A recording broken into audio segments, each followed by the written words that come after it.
boys and girls. Thank you for tuning in to another story time. My name is Claudia, and today's book is It's the Easter Beagle, Charlie Brown, written by Charles M. Schultz. The winter snow has melted. The birds are tweeting in the trees, and all the flowers are in bloom. It's Easter time, and the whole neighborhood is getting ready. Marcy is on her way to Peppermint Patty's house to decorate Easter eggs. Marcy has never decorated Easter eggs before. "I got the eggs, sir, just like you asked," Marcy says when Peppermint Patty opens the door. "Great, come on in," Peppermint Patty says, "but quit calling me sir." In the kitchen, Peppermint Patty hops up on a stool and starts mixing the dyes. "You get the eggs ready," she tells Marcy. Marcy isn't sure what to do, so she heads over to the store, cracks each egg, and puts them on the skillet one by one. Sir," Marcy says after a while, "how do we color the eggs after we fry them?" Peppermint Patty stares at the broken shells in disbelief. "Arg!" she cries. Across the neighborhood, Lucy leans on Schroeder's piano while he plays an airy spring song. "We've got another one of those great holidays coming up," Lucy hints while he plays, "where boys have the opportunity to give presents to pretty girls." Schroeder stops playing and rolls his eyes. "It's not a time for getting," he scoffs. "It's a time of renewal, the start of spring." "Wrong," Lucy says with a grin. "It's the gift-giving season."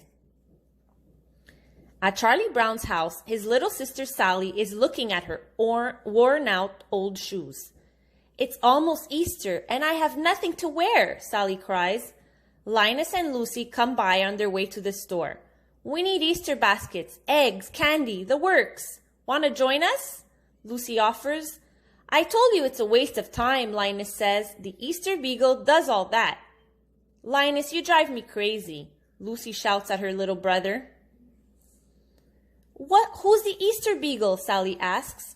"On Easter Sunday, the Easter Beagle passes colored eggs to all the good little kids," Linus explains. But Sally isn't so sure she believes him.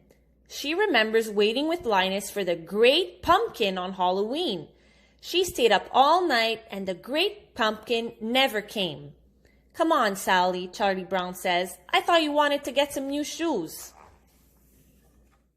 At the store, Charlie Brown, Sally, Snoopy, Linus, and Lucy run into Peppermint Patty and Marcy. "We're here to get some eggs to color for Easter," Peppermint Patty says. "Marcy here fried the last batch."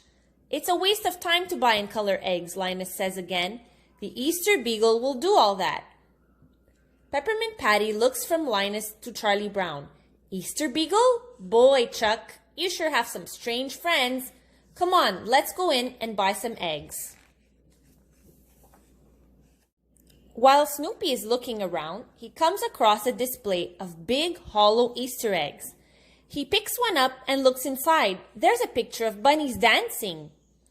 Snoopy imagines that he's celebrating Easter with the bunnies too. Snoopy loves doing his happy dance with his new bunny friends.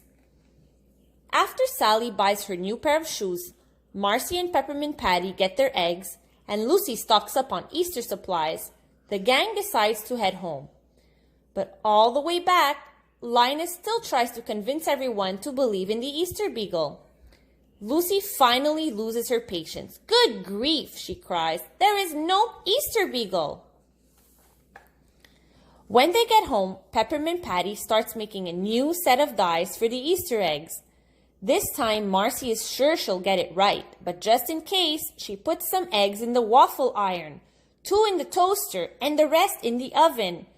"Ah!" Peppermint Patty yells every time she sees Marcy ruin another batch.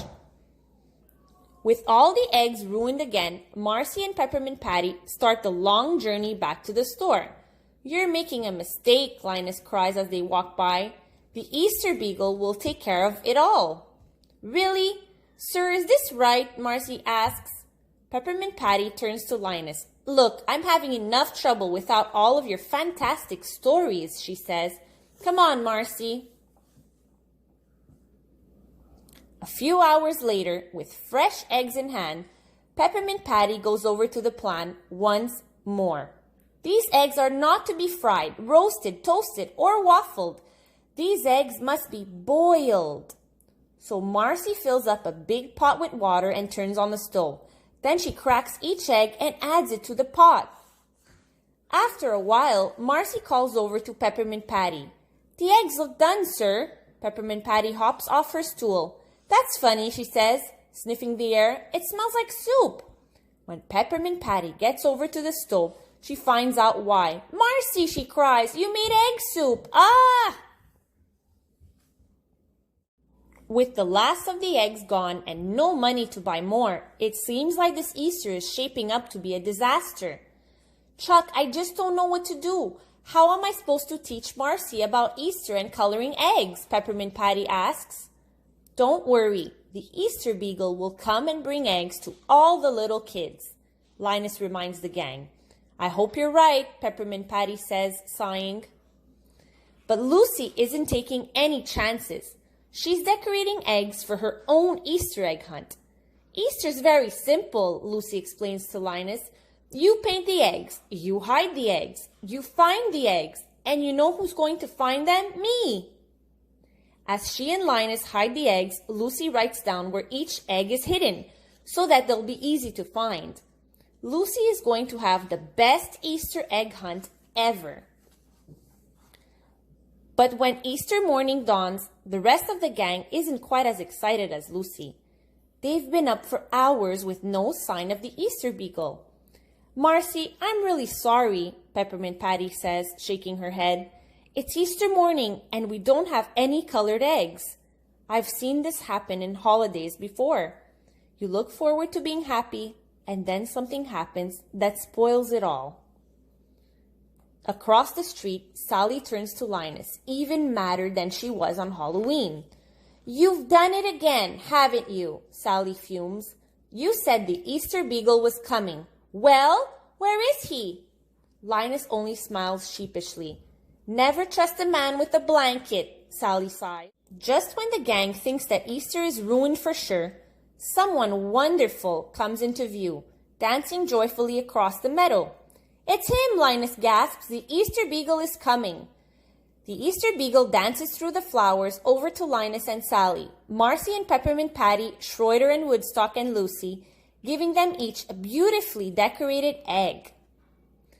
But when the Easter Beagle finally reaches Charlie Brown, he turns his basket over. It's empty. Poor Charlie Brown. There are no eggs left for him. Charlie Brown is disappointed, but he's used to it. Marcy turns to Peppermint Patty. "What do we do with Easter eggs now that we have them, sir?" "We put a little salt on them and we eat them," Peppermint Patty says. Marcy pulls out a salt shaker from her pocket and salts the egg. Then she takes a big bite of it, shell and all. Crunch! "Tastes terrible, sir." Peppermint Patty can't believe what she's seen. Marcy will always be her friend, but she's not sure Marcy will ever understand Easter traditions. Sally and Linus bring their eggs over to Lucy. "See, Linus was right," Sally says, smiling. "There is an Easter Beagle." "Some Easter Beagle," Lucy scoffs, examining the egg she got. "It looks awfully familiar. He gave me my own egg." Lucy had spent all day decorating and hiding her own eggs for nothing. The Easter Beagle had just scooped them up and given them away. But Lucy isn't about to let the Easter Beagle get away with it. She storms right over to Snoopys Doghouse, ready for a fight. "Come on, Beagle, put up your dukes." But then Lucy gets the best Easter surprise of all. Snoopy climbs down from his doghouse and gives her a big Easter kiss. Lucy feels all her anger melt away. She's suddenly giddy with all the wonder of springtime. "Oh, that Easter Beagle," Lucy says with a big smile. Thanks again for tuning in, kids. Happy Easter, or whatever holiday you may be celebrating over the weekend. Stay safe.